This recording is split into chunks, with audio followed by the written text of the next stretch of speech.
Hey everyone, welcome back. Today we're going to do a deep dive into the world of public speaking. Public speaking, the art of persuasion, captivating audiences. It's a skill that stood the test of time. Oh, absolutely. Hmm. And to guide us on this journey, we've got Professor Elba Kali's course pack on public speaking and debating. A fantastic resource, packed with insights. It's amazing how the history of public speaking goes all the way back to ancient Egypt. They really saw it as this, sacred art form. I know. It's incredible how they believed it was key for, keeping order, sharing knowledge. Exactly. And then we see that influence in ancient Greece. Those guys were obsessed with rhetoric, saw it as fundamental to a just and thriving society. And get this, a lot of what they figured out back then about persuasion, it still applies today. Oh, absolutely. The core principles, connecting with your audience, building a compelling argument, it's timeless. Of course, today we've got video conferencing and online platforms. Changes the stage a bit. For sure. But the essence of communication, that stays the same. Now, Professor Elba Kali, he's super focused on that strong introduction. Even calls it like the make or break moment. It's true. Think about it. Audiences are bombarded with information constantly. You've got mere seconds to grab their attention. Right. Got to make them want to hear more. So what makes a good intro? Well, it should spark curiosity. Yeah. Establish your credibility, right? And then give the audience a roadmap. What are they in for? It's like, stick with me, this will be worth your time. Now, speaking of keeping people engaged, what about the body of the speech? How do you keep that momentum rolling? Storytelling is key. Professor El-Bakali argues that narratives, they're the backbone of any good speech. So weave in some stories, some anecdotes, help the audience connect on an emotional level. Makes it more memorable. Exactly. But, and this is important, it can't just be any story. It's got to be the right story for your audience and your message. Oh, for sure. We've all sat through those presentations where the speaker just drones on and on. And loses everyone in a sea of details. You need structure, a clear arc, beginning, rising action, a climax that grabs everyone. And then a resolution that ties back to your main point. Right, and that climax, the course material says, should be the emotional peak of your speech, the most impactful moment. Makes sense. So you've hooked them with the intro, you've kept them engaged with the story, and then bam, you hit them with the climax. Oh. Okay, what comes next? How do you wrap it all up? The conclusion. It's not just summarizing, it's your last chance to make an impression. Leave them with something to remember. Exactly. Professor El-Bakali is really big on a clear call to action. What should your audience do with this information? And just as importantly, how should they feel? Inspire action and emotion. Wow, I see why he calls public speaking an art form. It's about crafting an experience. It really is. But even the best speech can fall flat without confidence. Right, totally. Nothing worse than watching a speaker fidget and stumble, even if their content is great. Right, and there's research to back this up. The University of Wolverhampton did a study, found a strong link between speaker confidence and how the audience views them. No way! Yeah. So if the speaker seems confident, the audience sees them as more credible, more competent. And more likable. It makes a difference. Okay, so for those of us who get pre-speech jitters, any advice from the professor? He suggests, and this is interesting, reframing that anxiety. Think of it as excitement. Ooh, I like that. Instead of, dreading the butterflies, embrace them. It's a sign you're about to do something awesome. Exactly. Channel that nervous energy. Turn it into positive passion for your topic. Now, about that passion, can you fake it till you make it when it comes to public speaking? I mean, what does Professor Elba Kali say about authenticity? He's very clear. You can't fake it. Audiences can sense when a speaker isn't truly invested. Real passion comes from that deep connection to your message. It's got to be genuine. People see right through it otherwise. And that reminds me of another misconception, that great speakers are born, not made. Yes. Professor El-Bakali tackles that head on. He firmly believes public speaking is a skill. You can develop it, hone it with practice. Right. And he even says that fear of public speaking, it can actually help you. Wait, embrace the fear. How does that work? It's about shifting your perspective. See that fear as energy and channel it into focus and awareness. Interesting. So use that nervous energy to your advantage. It seems like shifting your mindset is as powerful as any technique. Absolutely. And that's what Professor El-Bakali is all about, reframing public speaking. It's not an ordeal, it's a chance to grow and connect. I love that. Okay, we've talked about the structure of a speech, the power of storytelling, confidence, authenticity. But how do you connect with the audience on a deeper level? Any secret formula? Professor Abel-Khalil would say the secret is actually pretty simple: audience-centeredness. Okay, audience-centeredness. Sounds obvious, but I bet a lot of speakers miss that. It's easy to get caught up in your own message, but you have to understand your audience, their values, their concerns, what they hope to get out of this. Put yourself in their shoes. Ask, what's in it for me? Exactly. And one of his top tips is start with what the audience wants to know, not what you want to tell them. That's huge. So easy to just info dump, assuming the audience will be as excited about every detail as you are. It happens all the time. But framing your message to resonate with their needs, that's key, especially when it comes to persuasive speaking, where you're aiming to influence beliefs, inspire action. Right, let's talk persuasion. How does Professor El-Bakkali approach that? He breaks it down into 3 types of propositions: fact, value, and policy. Okay, so understanding those helps you craft your arguments, choose the right evidence. Can you give me an example of each type? Sure, a proposition of fact might be climate change is accelerating due to human activity. A value proposition: access to education is a fundamental human right. And policy: we need a carbon tax to encourage renewable energy. Got it. And each one needs a different approach to persuasion. But what about the ethics of it all? Persuasion can be used for good, but also for manipulation. Professor El-Bakkali is a big advocate for ethical persuasion. It's not about tricks or deception.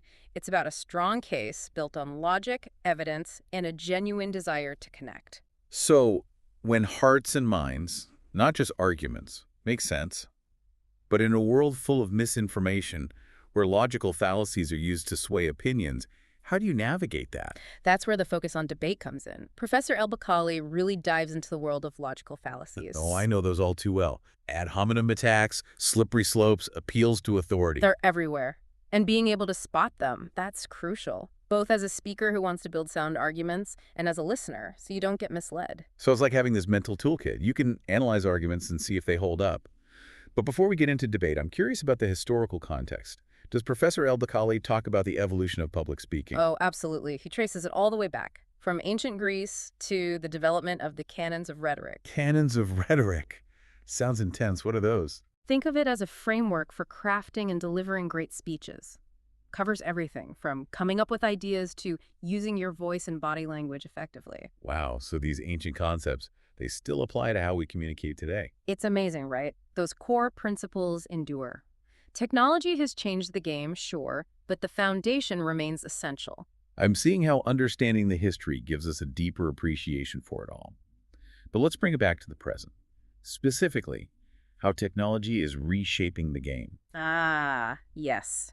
That's where things get really interesting. We're in a whole new world of communication now, right? Yeah. Social media, online forums, video conferencing. It's a double-edged sword, for sure. Incredible opportunities for connection, but also challenges in navigating this chaotic information environment. And that's a conversation we definitely need to have, Mm-hmm. especially as technology keeps evolving at warp speed. Exactly. It's essential to consider how these platforms impact our ability to connect, to persuade, to engage in meaningful dialogue.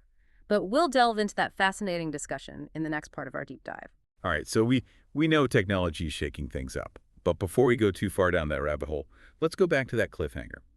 The impact of all these platforms on how we persuade and debate.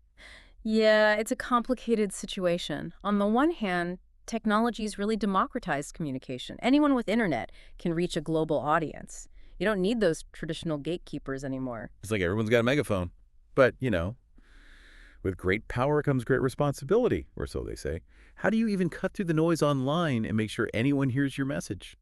Well, that's where knowing the ins and outs of each platform comes in. Professor El-Bakkali, he doesn't talk about social media specifically, but he does talk about how important it is to tailor your message to the medium. He argues that the same speech, if you gave it at a town hall versus on TV, needs a different approach. So take those core principles of rhetoric and, adapt them to the online world. Does he give any tips on how to actually do that? He's a big believer in being concise. Online audiences have, zero patience. Every word has to count. He also talks about the importance of visuals, images, videos, even good slides. They can really boost your message, make it stick, especially online. So you're not just speaking, you're like a multimedia storyteller. Okay, but what about the downsides? Misinformation, echo chambers, all that. How do we deal with that in this new communication world? Well, this is where Professor El-Bakkali's focus on ethical persuasion and critical thinking becomes super important. He argues that speakers, they have a responsibility to be accurate, to avoid manipulation. Right, it's got to be honest. But what about when you're the audience, especially online? How do you know what to believe? That's where knowing those logical fallacies comes in handy. Those sneaky arguments like ad hominem attacks, they pop up everywhere online, especially social media. It's like a breeding ground for bad arguments, people Yeah. sharing memes and stuff without Yeah. thinking about the logic. Yeah. So how do we get better at filtering all this information, especially persuasive stuff online? Professor El-Bakkali gives us a framework for thinking critically. He says, ask questions like, who's the source? What's their evidence? Are they using emotions or fallacies to try to get you to agree? So slow down. Don't just assume everything's true. Actually think about it. Should this kind of critical thinking be taught more, especially now with everyone on social media? It's a vital skill, that's for sure. And even though his course is focused on public speaking and debate, these ideas, this critical thinking, ethical persuasion, you can apply those to life in general. Oh, totally. It's about being a smarter communicator and a more informed citizen wherever you are, online, offline, it doesn't matter. But speaking of platforms, let's get back to how technology is changing debate. How's it different arguing online? Well, one thing is the speed. Debates online happen so fast, they can get really heated quickly, partly because it's easier to be, anonymous online. It's like the Wild West, but for arguments. Everyone's shooting from the hip, not really thinking about the consequences. Does Professor El-Bakkali say anything about having good debates in these fast-paced online places? His course is mostly about traditional face-to-face debates, but he talks a lot about civility and respect, and that's super relevant online. He says, even when things get heated, focus on the issue, not the person. So avoid those ad hominem attacks. Don't stoop to that level. That's got to be hard, though. Can you even have a nuanced, thoughtful discussion online? Especially when everyone's in their own bubble. It's tough, no doubt. Professor El-Bakkali acknowledges that confirmation bias, only seeing things that confirm what you already believe, that gets amplified online. But he also thinks these platforms can help us have conversations with people we disagree with. So how do we bridge those divides? Is that even possible these days? It seems like everyone's at each other's throats. Professor El-Bakkali suggests a few things. One is active listening, actually trying to understand the other person's view, even if you don't agree. Two, find common ground, even if it's small. And three, stick to the facts. Don't let emotions take over. Sounds good in theory, but what about when you can't even agree on what's a fact? Fake news, alternative facts. It's like everyone's living in a different reality sometimes. Yeah, that's a big problem. It shows how important media literacy is. Knowing how to judge information sources, tell what's real and what's not. So it's not just being a good speaker or debater. You got to be a good information consumer too. Like having an immune system, but for your brain, protecting yourself from lies and manipulation. Exactly. And that brings us back to the heart of what Professor El-Bakkali is saying. Public speaking, debate, critical thinking, they can help people make things fairer and make society smarter.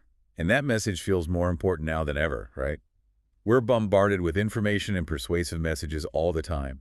But going beyond just critical thinking skills, what's the ultimate goal of mastering all this, according to Professor El-Bakkali? He argues that good communication, it's not just about winning, it's about connecting, understanding, and making the world a better place. That's a great goal. But is it realistic?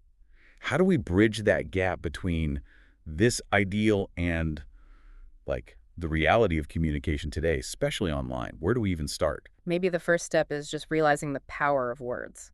Words inform, persuade, inspire, but they can also divide. Once we understand that power, we can use it better, more ethically. Online, offline, it all matters. So it's a call to action for all of us. It doesn't matter if you're giving a speech or typing a comment. We all shape how we communicate. And the future of communication, it's full of potential, but also risks. But Professor El-Bakkali reminds us we have the tools to navigate all this. It's up to us to use them wisely. That's inspiring. But in this age of AI, where technology is getting so good at communication, is there a chance the human element gets lost? Interesting question. Professor El-Bakkali doesn't address that directly, but he focuses on authenticity, emotional intelligence, storytelling. I think those suggest the human touch will always be important. It's like a counterbalance to AI. Right. The more technology advances, the more we crave that genuine connection, that shared feeling, that understanding that goes beyond screens. But how do we keep those connections alive when everything's going virtual? Maybe we need to appreciate face-to-face interaction more. That real deep listening, the empathy you can't get through a screen. Absolutely. There's something special about being in the same room, feeling someone's energy, connecting on that deeper level. But with remote work, online, everything, how do we make sure those real-life connections don't just disappear? We have to make an effort. Make time for in-person stuff, whether it's community events, joining a group, even just having those good conversations with friends and family. So remember, even in a digital world, it's that human connection that really matters. Yeah. And that's something to keep in mind as we navigate this world of public speaking, debate, persuasion. It's always changing. And it's a journey, a challenging one, but so rewarding. As Professor El-Bakali's course shows, good communication can change lives, connect people, and make the world a better place. It's something to value, to cultivate, both online and offline. And as we finish our look at Professor El-Bakali's course, keep exploring the art of communication. Find your voice. Use it to do good. It's a journey worth taking. And as we figure out communication in this ever-changing world, remember what Maya Angelou said. People will forget what you said. People will forget what you did, but people will never forget how you made them feel. Wow, yeah. That quote from Maya Angelou, that really sticks with you. It's like, even with all the data and algorithms and stuff, it's the human part of communication that really makes an impact. It is. It's about making those real connections, finding that understanding that goes beyond all the noise online. And I think that's what's so hopeful about Professor El-Bakali's course, even with all the challenges of, communicating today. Yeah, totally. He gives us these tools, the rhetoric, the critical thinking skills. And it's not just about winning arguments. It's about, like, building bridges, Yeah. being empathetic, making your voice heard in a way that actually matters. That's it. And that's what makes this deep dive more than just like a summary of the course. It's a call to action, whether you're already a pro at speaking or you're just figuring it out. It is. It's about realizing that everyone has that power to communicate. It's Yeah. inside all of us. We just got to tap into it. Yeah. But, as we wrap up, there's one question I keep coming back to. Oh, what's that? Well, Professor El-Bakali talks about how public speaking can make the world more just, more compassionate. But how do we make sure these skills are used for good? I mean, what about people who might use persuasion to manipulate others? That's a really important point, and it comes back to that idea of ethical persuasion, which is kind of the foundation of the whole course, really. Professor El-Bakali, he's very clear that real eloquence, it comes from integrity. It's about wanting to connect with your audience, contribute to something bigger than yourself. So it's more than just, like, learning the tricks. It's about having the right mindset, a sense of responsibility for your words. Exactly. And that's something you carry with you everywhere. It's not just for the classroom or the stage. It's about bringing ethical communication into everything you do, your daily life, how you interact online, everything. It's like being more aware of your communication, thinking about how your words affect others. That's a big takeaway for me from this deep dive. It's not just being a better speaker, it's being a better person. Couldn't have said it better myself. Maybe that's the most important lesson of all. It's been great exploring these ideas with you. Yeah, this has been a fantastic deep dive. And to everyone listening, we hope this has sparked your curiosity about the power of communication. Go out there, keep exploring, find your voice, and use it to make a difference. Thanks for joining us.